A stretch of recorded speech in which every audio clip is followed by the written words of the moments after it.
Pernahkah kamu berpikir, data yang kamu hapus itu benar-benar hilang? Atau mungkin, jejak digital yang kamu tinggalkan bisa dibaca ulang, bahkan bertahun-tahun kemudian?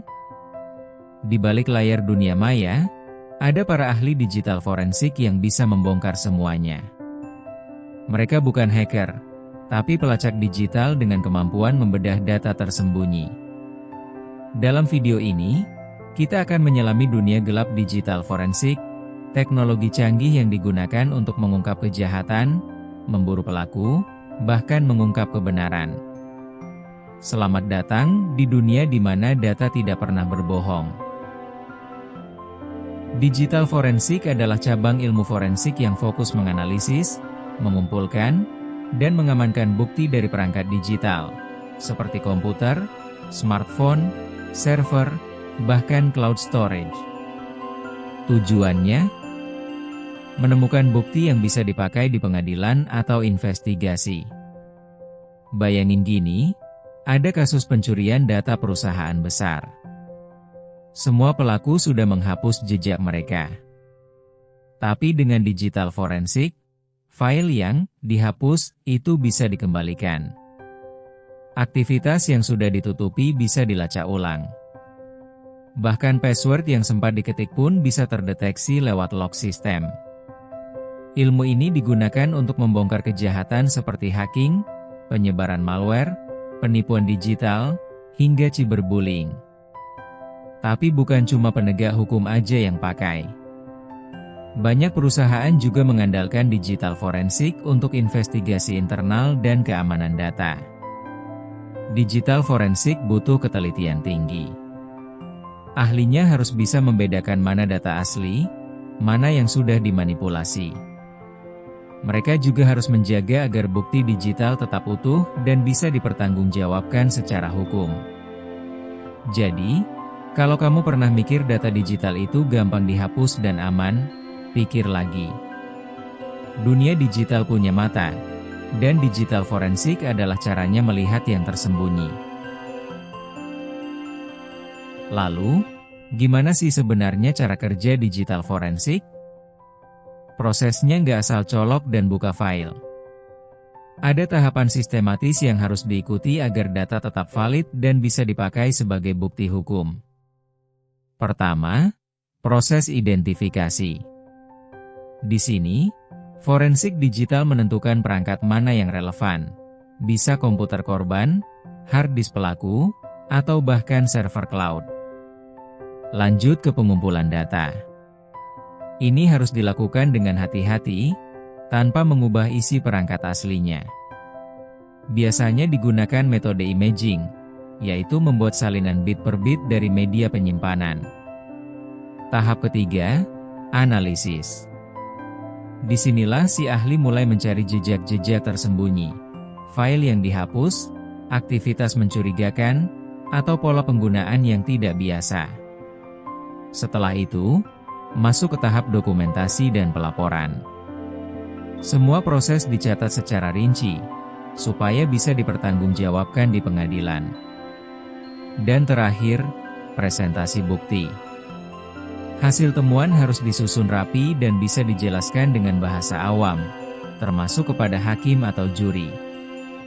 Jadi, ini bukan cuma soal nyari file yang hilang, tapi soal membongkar cerita yang tersembunyi dari data.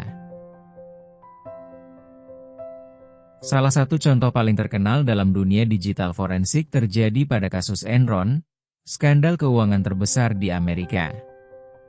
Ribuan email dan file keuangan yang dihapus berhasil dikembalikan oleh tim forensik digital dan digunakan sebagai bukti di pengadilan untuk menjerat petinggi perusahaan.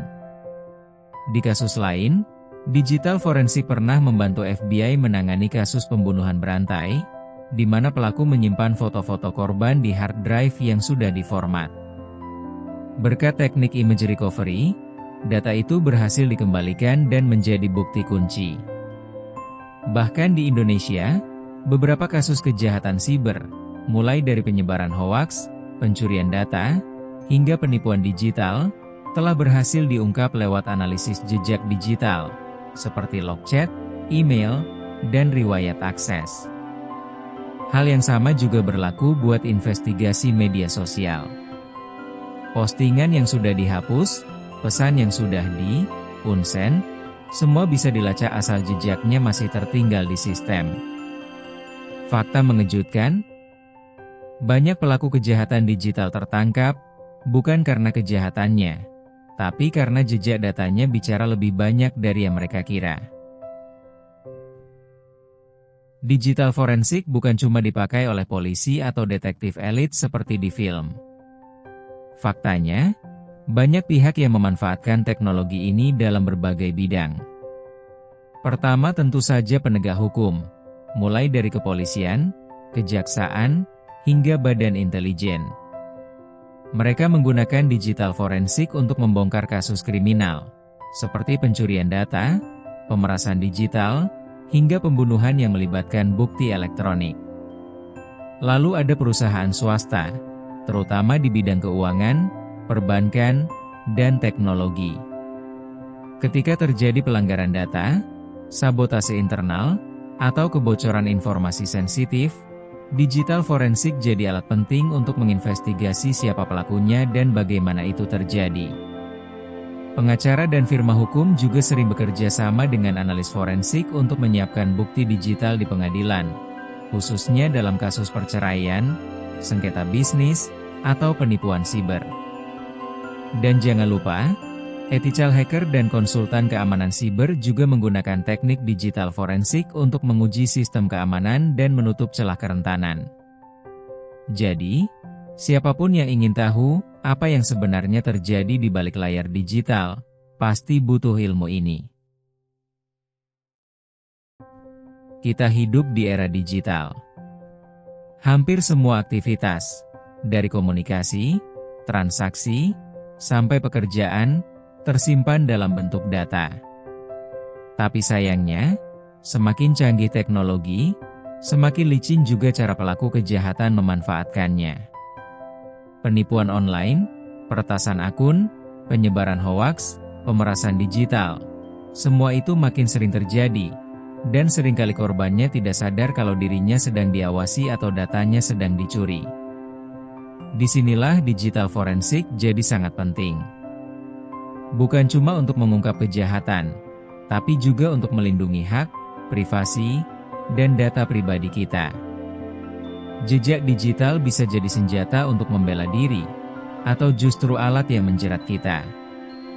Bagi perusahaan, digital forensik penting untuk mencegah kerugian miliaran akibat kebocoran data. Bagi individu, ini bisa jadi pelindung terakhir ketika akun dibobol atau identitas dicuri. Dan yang paling penting, ilmu ini membuka mata kita bahwa setiap klik, setiap unggahan, setiap data yang kita simpan, bisa berbicara lebih dari yang kita kira. Banyak orang masih salah kaprah soal digital forensik. Mitos pertama, kalau file sudah dihapus, ia hilang selamanya. Faktanya, file yang dihapus biasanya masih bisa dipulihkan, asal belum ditimpa data baru. Mitos kedua, digital forensik cuma bisa dilakukan oleh polisi atau hacker. Padahal, banyak profesional sipil, auditor IT, bahkan tim keamanan kantor yang mempelajarinya. Dan satu lagi, kalau pakai VPN atau mode incognito, kita aman 100%. No P. Jejak digital tetap ada di sistem, dan bisa dilacak oleh ahlinya. Jadi hati-hati ya. Dunia digital itu penuh jebakan, dan digital forensik bisa membongkarnya. Sekarang kamu tahu, data digital nggak pernah benar-benar hilang. Digital forensik membuka mata kita bahwa jejak sekecil apapun bisa jadi bukti besar. Jadi, bijaklah di dunia maya. Kalau kamu suka konten seperti ini, jangan lupa like, subscribe, dan tulis di komentar. Topik apa lagi yang bikin kamu penasaran?